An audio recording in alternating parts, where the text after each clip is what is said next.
What am I going to play?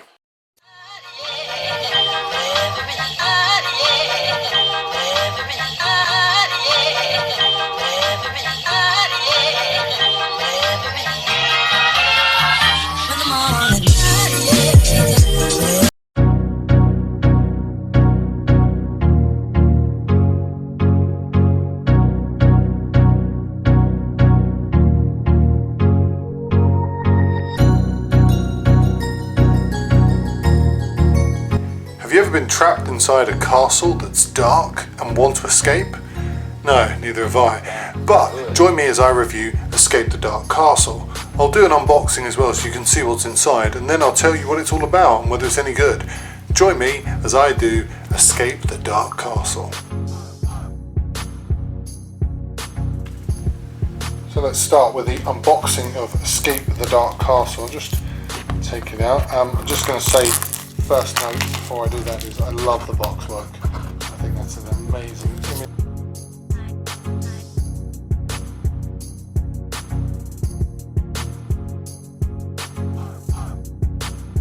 Right, here we go.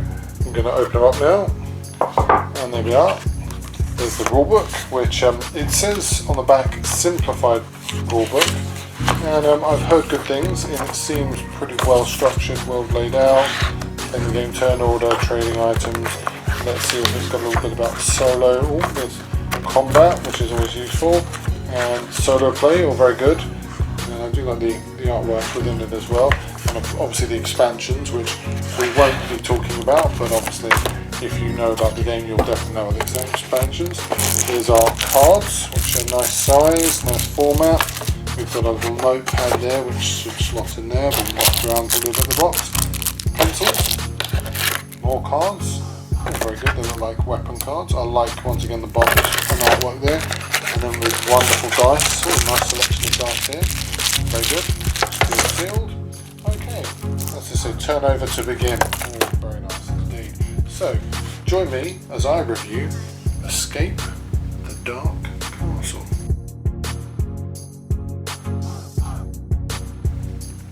Hello everyone, and welcome to this solo playthrough of Escape the Dark Castle. I'll just show you the box here, Escape the Dark Castle box. And yeah, I'll be playing the solo variant of it, so hopefully that'll be quite interesting for you to watch. I'll be following the rulebook very closely. Here, I won't basically walk you through the rulebook, but the solo version is basically at the back here, where you can see it says solo play, and it outlines exactly what additions there are to it. As you can see, you must decide which of your two characters is turning each chapter card before you turn it, and then when instructed to draw cards, roll dice or do anything per player. In the solo game, that should be read as per character. So firstly, I'm going to choose randomly 15 cards like you would do normally as your chapter cards, and I'll just sort of shuffle these, spin, that's incorrect. And just coming out after this will be a review of the game as well, where I'll just tell you what I think of the game. Now, I've chosen the solo variant just to give Game Club a sort of nod towards the fact that there is a lot more interest in solo games, and solo games deserve to be given this level of respect. So I'm just going to do 1, 2, 3, 4, 5, 6, 7, 8, 9, 10, 11, 12, 13, 14, 15. I'll just put these to one side here, and then I'll just quickly count these again until they're 15. 1, 2, 3, 4, 5, 6, 7, 8, 9, 10, 11, 12, 13, 14, 15. Brilliant, okay, 15. Then I've just got to choose end boss as such. Now there's only 3 for the original version, you only get 3 of these cards, so I'm going to choose the middle one. I'll put that person at the back, I'll put that into the box. I won't need those anymore, and I won't show you or me those, and I'll just put the starter card there, but that should be in May for us, so hopefully, yeah, you can see that. I've just looked at the camera so I can see you can see that. Now in front of me obviously is my characters. Now in the solo variant you get 2 characters, so I've chosen the 2 already, which is the Smith and the Tanner, but there are obviously 6 characters you can choose. I'm just going to return these to the box. So the Tanner, and obviously this shows what's on the dice, so there's 4, 3 and 1 of those, and on the Smith you've got 4, 3 and 1 of those, and obviously I've tried to give it a nice balance. Some people draw them randomly. I prefer actually to draw them by choice. I'll draw the Smith's card out as well, put the Smith card there, and then obviously the Tanner card will go out. The Tanner dice and the Smith dice will go down. Just move the box over there, just so you don't have too much empty space for the visual of the particular game. Now I'm going to turn over the first card, turn over to begin, and as you see here, you probably haven't read it, but it says, after years of incarceration in the depths of the dark castle, you finally break free of your cell in a small stone room adjoining. The cell block stands an old wooden chest. The lock is open. So draw an item card per player now. You hear footsteps approaching and you basically flee into the darkness. So we'll draw the items now. I've shuffled these. I'll just give them a quick shuffle again. These are the item cards, and they look something like that. So I'll take 1, 2, and I'm going to distribute it evenly. So the first one will be Liquid Luck Potion. Discard to re-roll your character die, applying only the second result, and that's the character die there. And discard and re-roll. So I've basically done this so I will not know, basically as if I'm playing the game, and so that level of randomness makes it more interesting. And let's see if I can complete it. I've not completed it so far. I've played this game 4 times now, not completed it. So here we go. Let's flip this over. Right. It says, a hooded man approaches. He looks cautiously over his shoulder, then whispers, asking if you wish to trade. Each player may choose one option. Trade, discard any item and draw 2 more, or negotiate, try to roll a double in 1 attempt. I'm going to literally stick with the discard any item, so I'm going to discard both of these items.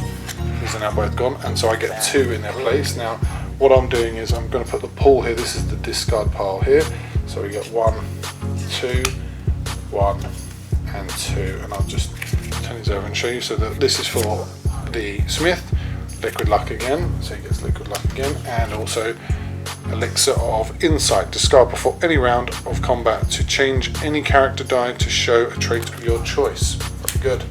And then we have Rusted Flail. Once per round of combat, when you roll Cunning, you may roll again and choose which of the 2 results to apply. Very good. And then Partially Rotten Apple, that allows 1 health point to be restored. Can come in helpful. Now just to show you as well, because I did mention it, but this I'm keeping a track of the health points, and they start on 18 each, and I'll just keep that probably somewhere where you can see it. I think that seems to be the best location. Move the box over, move these guys over a little bit. And move this over as well, and then we'll just put that there so you've got it. So you can now see that as well. So turn over the next card, so 1 down, 14 to go. Right. You ascend a narrow spiral staircase emerging onto a windswept bell tower. As you cross the tower, the bell swings into life, its dreary pale shaking your very bones. Any player who cannot roll wisdom or double in 1 attempt loses 2 health points, and the sound begins to drive them insane. So we've got both dice, and we'll roll them. I'll roll them on the black so you can see. So we're looking for a double, and we have a double in the form of the Smith. A wisdom, and unfortunately that's not wisdom, that's might. So wisdom would look like that, and then you have cunning, which looks like that. And I'll just show you from the book as well so you can see that.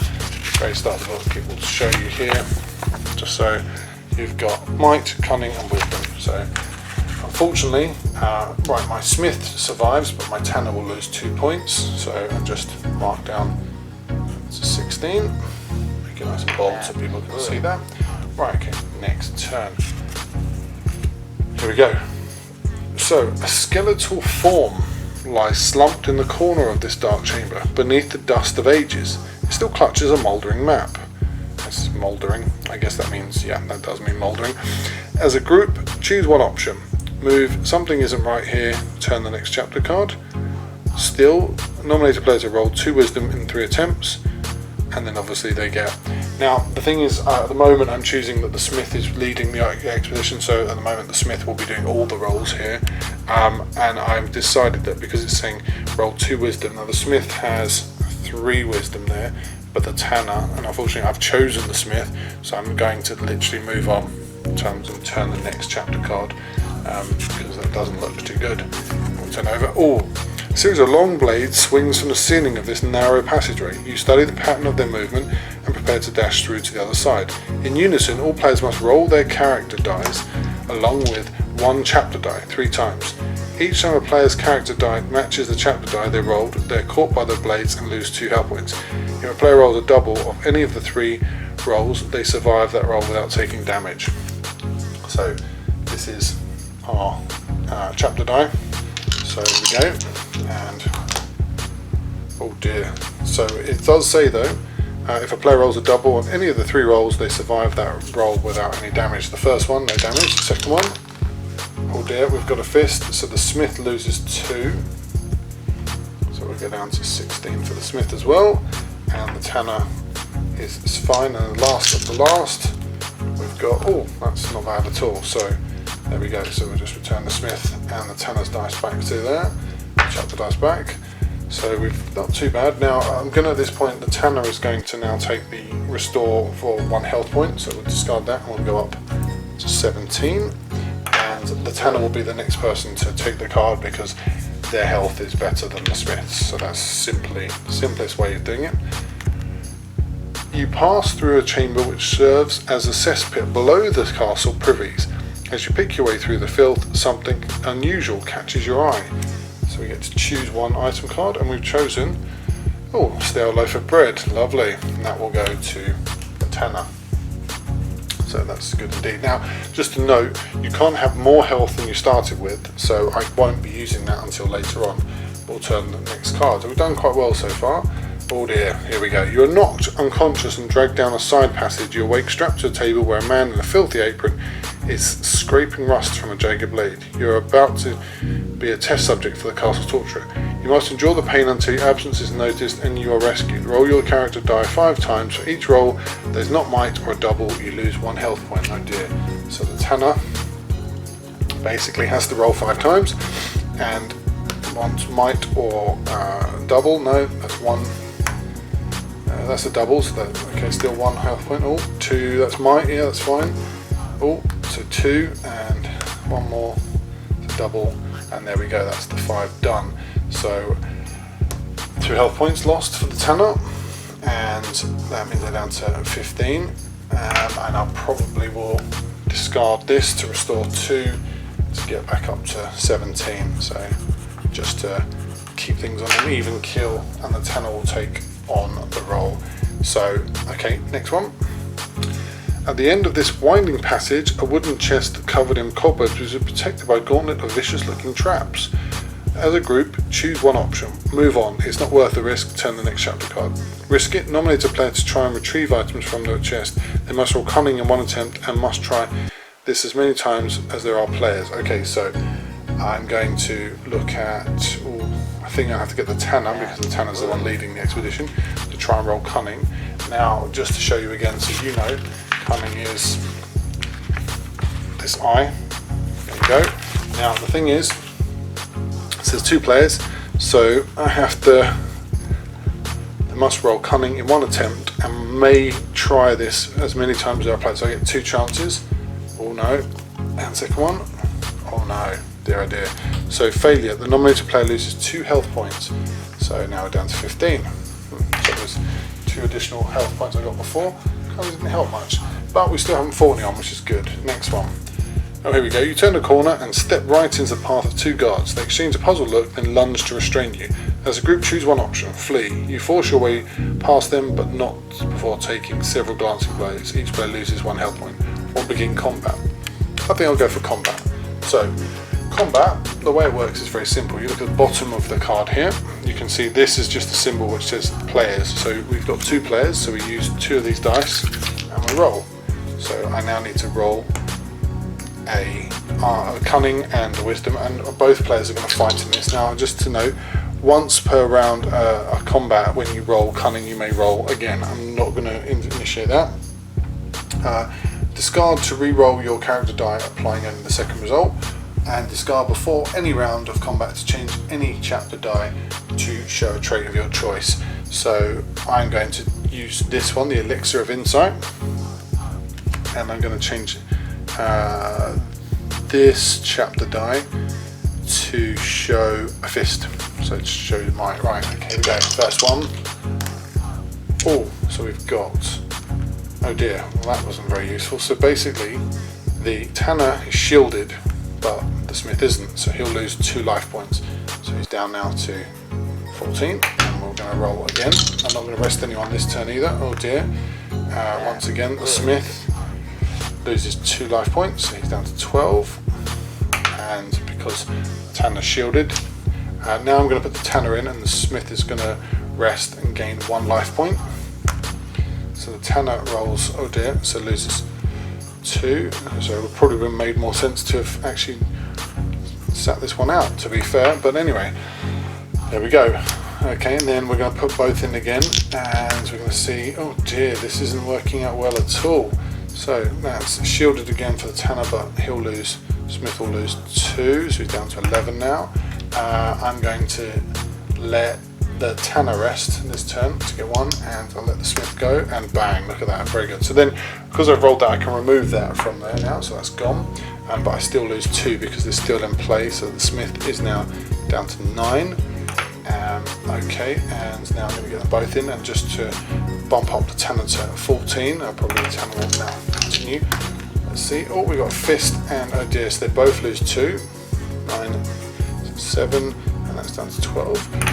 Smith's going to sit this one out, tanner hopefully will get an eye here, and doesn't, so smith goes up to 8, and tanner goes down to 10.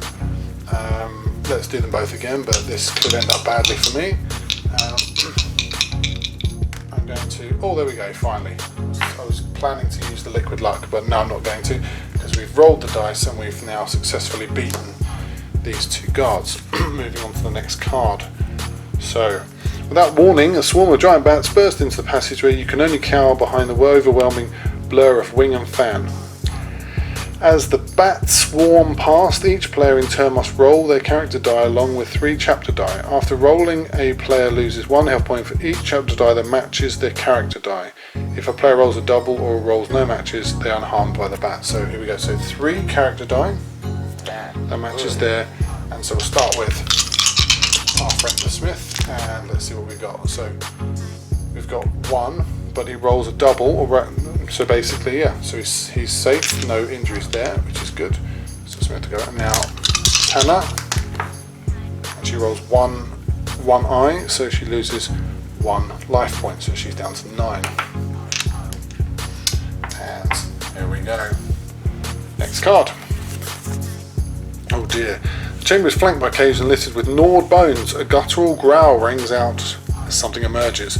As a group, choose one option, then begin combat. Tackle the beast head on, or use hit and run tactics. We're going to tackle it head on, but we lose 3 points, so we just have to be conscious of that. So we've got 2, so we've got to get 2 cunning. That shouldn't be too difficult. Probably will lose. Will use my discard to re-roll. Let's see. Right. Oh yeah. Okay. So the smith has rolled the cunning, and she's shielded. So I think they'll both go again, and bang! Look at that. Done. Job done. Very good. So we got through that unscathed. Now, because we fought the combat, actually I forgot to pick up from previous. We're supposed to pick up one of these every time you win. You pick up one. So there's 1. The healing verse will go to the smith. Whenever you roll a double, you may restore 1 health point to any character. Very good. And then this rotten shield. Whenever you lose 1 health point, reduce the amount by 1. So there we go. But that's down to the minimum one.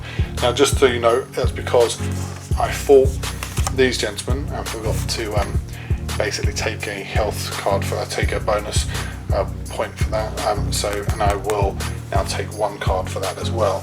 Next character. Here we go. Oh, I've fought these many times. Hurrying into this candlelit chamber, you interrupt the sacrificial ceremony. A roadman in a death mask declares that you must now be sacrificed. Begin combat. You are overcome with fear. Any doubles you roll this chapter count as singles, and you cannot block. Now this is useful, so we can actually illustrate. So basically, 1 cunning dice, 1 wisdom dice, and then we have to roll 2 character dice, 2 more dice for the characters. So we've got, oh dear. So what I normally do here is I pile them up. So we've got 1 of each there, which will be useful indeed, not that useful. They're both going to fight, which makes perfect sense, and they both get might. No shields, but let's just see. We've got, right, so we lose 2, but she'll use that, so the Tanner will only lose 1, so she'll go down to 8. And we will use the Smith's discard to re-roll your character die, applying only the second result. So the Smith will roll again, and he will roll another fist. It's not helpful at all. He'll lose the card, which is sad, and so he'll lose 2 points. So he'll go down to 6. Now, here we go again. They're both going to fight again. The reason I'm both fighting again, just so anyone who does play the game knows, is because I think until I get down to 4, they should at least both try. Now they both roll fist again, and they're both going to this time lose 2 points. Now I'm going to get the Smith to sit this one out, and Tanner's going to fight, but there's not much in it. Tanner rolls an eye, which is good, but we have a problem, and that problem is quite simply that we've still got a lot left to go. So Tanner loses 2 and now down to 4. Our guy, the Smith, has gone up to 5, and he will now fight, and the Tanner will sit this one out, and he rolls an eye, so he loses 2, so he's down to 3, but she gains 1 and goes up to 5. So just so you know, when you rest in a fight, you basically how do I say, you move, you are able to gain 1 health point back, but just it is difficult. Right? Both are going to fight now. So there's a double, but the double counts as a single, and we cannot block. So unfortunately now, my boy, the Smith, is down to 1, and Tanner is down to 3, which is not good. I might get the Smith to sit this one out. Hopefully the Tanner can roll. Oh, she rolls an eye, and the Tanner now is down to 1. The Smith is now up to 2. I'm just going to both, hopefully, we get 1 wisdom, but unfortunately, the Tanner has rolled an eye, and that's the end of the game. So thank you for joining me, as I've just lost the game. But this is why I like showing this to people, because they get to see the reality of playing the games and also the reality of losing. But I'll give you my review on this. Thank you very much for spending, I think it was, 20 minutes with me while I played this. That was Game Club. That was a solo variant of Escape the Dark Castle, which is this game here.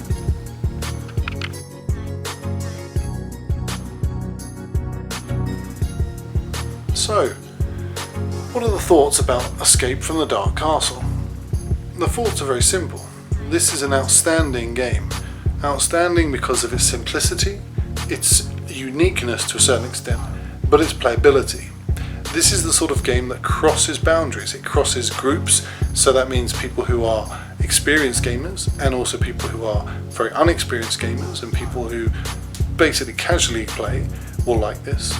But it also has mechanics that are simple to understand but very difficult to master.